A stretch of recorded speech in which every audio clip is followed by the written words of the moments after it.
दोस्तों, जब हम कभी किसी ऐतिहासिक इमारत को देखते हैं, किसी महल को देखते हैं, तो हम उस समय की कल्पना में खो जाते हैं। हम कल्पना करने लगते हैं कि इस इमारत में कभी राजा रहा करते थे, इस इमारत में कभी नवाब रहा करते थे। आज हम आपको उत्तर प्रदेश की राजधानी लखनऊ से करीब 70 किलोमीटर दूर बेलहरा स्टेट लेकर आए हैं। ये एक ऐसी रियासत है जो उत्तर प्रदेश के सबसे अमीर रियासतों का एक हिस्सा हुआ करती थी। आज हम इस इमारत को एक्सप्लोर करेंगे और आपको सब कुछ इस इमारत के बारे में बताएंगे। बेलहरा स्टेट का महल क्यों इतना ख़ास माना जाता है, इसकी वास्तुकला क्यों इतनी सबसे अलग है। चलिए अंदर चलते हैं और आपको दिखाते हैं बेलहरा स्टेट।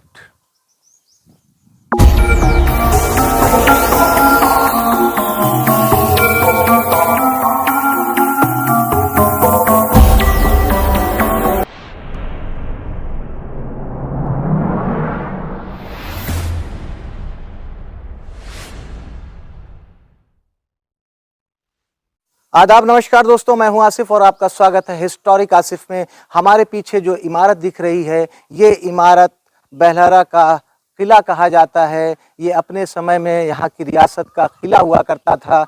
आपकी निगाहों को हम इस किले के पास तक ले जाना चाहेंगे। अगर आप देखें, इस किले के ऊपर जो बुर्जियाँ बनी हुई हैं, इस पर यूरोपियन शैली नज़र आएगी आपको। दोनों तरफ आयताकार डिज़ाइन बनी हुई है, ऊपर एक खिड़की लगी हुई है। उसके बगल में आप देखेंगे तो मुगलिया शैली आपको नज़र आएगी। अब देखिए, उस पर जो बुर्जियाँ बनी हैं, उसके बीच में पत्थरों को तराश के नक्काशी की गई है। हम आपको और करीब लेके चलते हैं और इस इमारत की हर एक चीज़ से रूबरू कराते हैं।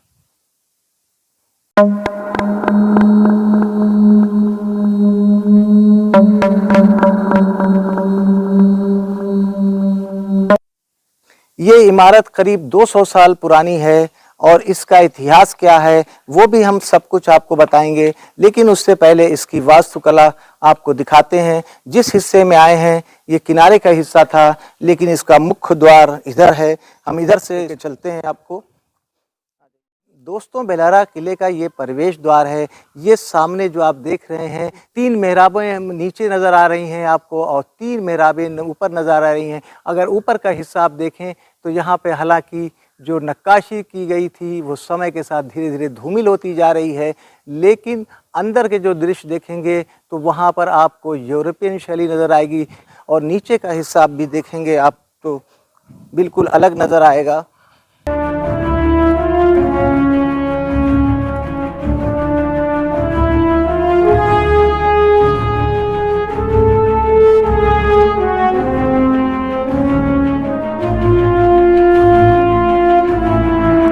जैसे भी यहाँ पे आएंगे तो 2 दर नज़र आएंगे। गोलाकार ये बना हुआ है, काफ़ी मोटा है। ऊपर के हिस्से में नक्काशी की गई थी।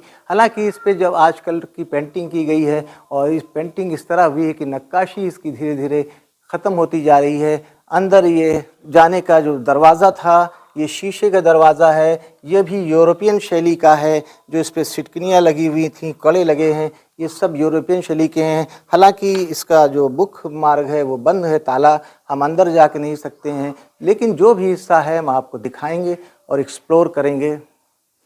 और इस दरवाजे के बगल में जो पिलर है, इस पे देखिए दीवार पर गढ़ के बनाया गया है। इसकी नक्काशी बिल्कुल सीधी और सपाट है और ऊपर तक ले जाएंगे। देखिए कि ऊपर भी इसी तरह का बना हुआ है। हम किले के दूसरी तरफ जा रहे हैं। यहाँ पर देखेंगे एक लंबा आपको कॉरिडोर नज़र आएगा।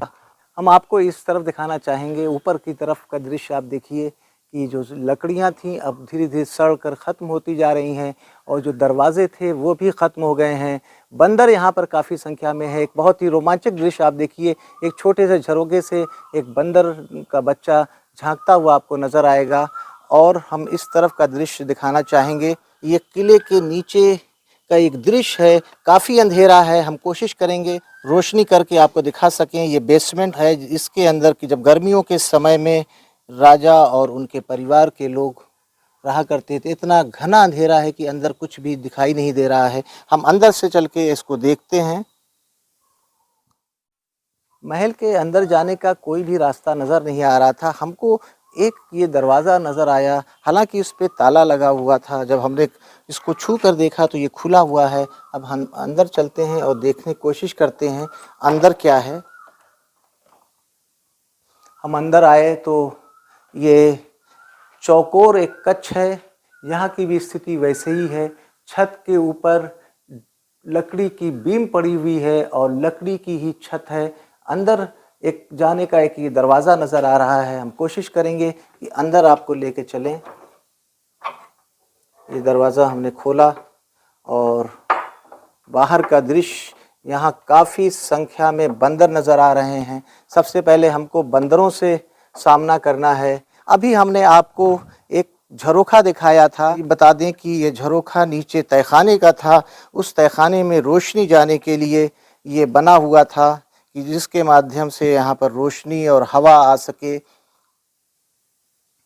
दोस्तों, इस महल का इतिहास ये है कि ये महल भी राजा महमूदाबाद के अंडर में था। इस महल के जो मुख्य राजा थे उनके कोई औलाद नहीं थी, जिससे उनकी मृत्यु के बाद इस महल को भी राजा महमूदाबाद को विरासत में मिला था। तो कुल मिलाकर ये रियासत अपने आप में बड़ी हो गई। दोस्तों, जहाँ पर ये महल बना हुआ है, किसी समय भीलों का निवास स्थान हुआ करता था। ये क्षेत्र जो आप देख रहे हैं चारों तरफ नदी के किनारे, ये भीलों का निवास स्थान था। उसके बाद यहाँ पर राजा महमूदाबाद का कब्जा हो गया और इस आलीशान महल का निर्माण हुआ। और दूसरी विशेष बात क्या है, जितना बड़ा ये महल है उतना ही बड़ा नीचे तहखाना है। इस महल की जो विशेषता है कि इसके चारों तरफ ये तहखाना बना हुआ है। हम कोशिश करेंगे कि आपको उस हिस्से को भी दिखा सकें। चारों तरफ इस महल के तहखाने ही नज़र आएंगे। दोस्तों, बाहर का हिस्सा हमने आपको दिखाया, जिसकी वास्तुकला बिल्कुल सीधी और सपाट थी। बाहर से ये महल देखने में पश्चिमी वास्तुकला नज़र आती थी, लेकिन जब हम अंदर आए तो यहाँ पर आप देखें तो ये बिल्कुल इसकी नक्काशी अलग नज़र आएगी। यहाँ पर बेहतरीन नक्काशी की गई है। बहुत ही खूबसूरती से इसके मुख्य भवन को सजाया गया है। इस प्रांगण के सामने ये कॉरिडोर था, उसको देखिए, उसके ऊपर कितनी शानदार नक्काशी है। ख़ास बात क्या है कि 3-3 के 6 बंच का पिलर है और वहाँ पर उसी के सहारे इस छत को बनाया गया है, इस कॉरिडोर को बनाया गया है। हालांकि महल काफ़ी जर्जर हो गया है। आपको हम नीचे का हिस्सा दिखाना चाहेंगे कि इसमें इस ईंट को तराश के एक बेहतरीन डिज़ाइन की गई थी। इस पर भी चूने का प्लास्टर किया गया था, हालांकि वो प्लास्टर अब ख़त्म हो गया है। और इस तरफ की नक्काशी बिल्कुल सादी और सपाट आपको नज़र आएगी। तो दूसरी तरफ हम आपको दिखाना चाहेंगे, यहाँ पर फूलों की डिज़ाइन की गई है और आज भी यहाँ ये डिज़ाइन मौजूद है, आप देख सकते हैं। और अंदर का जो आपको मैं दिखाना चाहूँगा, लगभग अब छत इसकी गिरने जैसी स्थिति में हो गई है। लकड़ियां सड़ गई हैं। रख रखाव के अभाव में धीरे धीरे ये आलीशान महल खंडर होता जा रहा है। और सामने का मैं दृश्य दिखाना चाहूँगा। 3 आपको दर नज़र आ रहे होंगे, उसके पीछे की जो छत है वो गिर चुकी है और इसके चारों तरफ का जो दृश्य है वो बहुत ही शानदार और आकर्षक आपको नज़र आएगा। ऊपर का हिस्सा देखिए, बिल्कुल चौकोर और सपाट नज़र आएगा। उसके ऊपर जो नक्काशी की गई थी, पेंटिंग की गई थी फूलों के रस से, वो आज भी मौजूद है। आप सामने देखेंगे तो आपको ऐसा महसूस होगा कि ये इटालियन शैली है और उसमें मुगलिया शैली का मिश्रण नज़र आएगा। और इस तरफ आपको दिखाऊं कि फूलों की डिज़ाइन आज भी मौजूद है। आप देखेंगे तो बिल्कुल ये डिज़ाइन आपको नज़र आएगी। मैं क्लोज करके दिखाना चाहूँगा। देखिए, आज भी यहाँ पर मौजूद है और नज़र आ रही है। दोस्तों, उस समय किसी भी महल में, किसी भी किले में पूजा घर, इबादत गाह ज़रूर हुआ करती थी। यहाँ पर भी आप देखेंगे तो सामने बेलहरा स्टेट का ये शाही इमाम बाड़ा है। मुहर्रम के समय में यहाँ पर मजलिस होती रहे और यहाँ पर उस समय जब रियासत का दौर था तो काफ़ी भव्य कार्यक्रम हुआ करता था। हज़रत इमाम हुसैन की याद में यहाँ पर मजलिस की जाती थी और काफ़ी संख्या में लोग आते थे। इस इमामबाड़े की वास्तुकला हम आपको दिखाना चाहेंगे। बिल्कुल सीधा सपाट पिलर है, उसके ऊपर जो आप देखेंगे कार्निश बिल्कुल सीधी और सपाट है। और इस तरफ आपको हम दिखाना चाहेंगे, इमामबाड़े के बिल्कुल बगल में मस्जिद का भी निर्माण कराया गया था। अपने समय में राजा बेलारा यहाँ पर इबादत करते थे। आप इस मस्जिद को भी देखिए और इस इमामबाड़े की वास्तुकला की यूरोपियन शैली की आपको नज़र आएगी।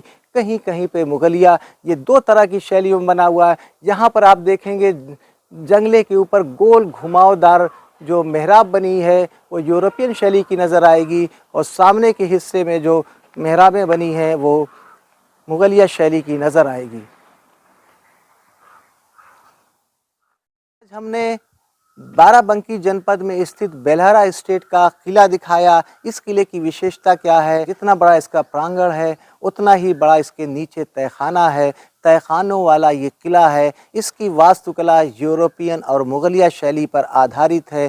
कहीं कहीं पर ये मुगलिया शैली नज़र आती है तो कहीं कहीं पर ये यूरोपियन शैली नज़र आती है। ये महल अपने आप में बिल्कुल अनोखा था। किसी समय यहाँ पर भीलों का राज हुआ करता था। बाद में यहाँ पर राजा महमूदाबाद का कब्ज़ा हुआ और आज ये उन्हीं के नियंत्रण में है। इनके वारिस समय समय पर यहाँ आते रहते हैं। ये महल काफ़ी बड़ा है और अपने आप में अनोखा है। दोस्तों, हमने आपको इस महल से जुड़े इतिहास को बताया। उम्मीद है कि आपको हमारा ये वीडियो पसंद आया होगा। दोस्तों, अगर आपको हमारा ये वीडियो पसंद आया तो हमारे चैनल हिस्टोरिक आसिफ को लाइक कीजिए, सब्सक्राइब कीजिए और अपने दोस्तों में शेयर कीजिए। इजाज़त दीजिए आसिफ को, फिर मिलते हैं किसी नए स्थान पर कुछ नई चीज़ों के साथ। तब तक के लिए जय हिंद, जय भारत।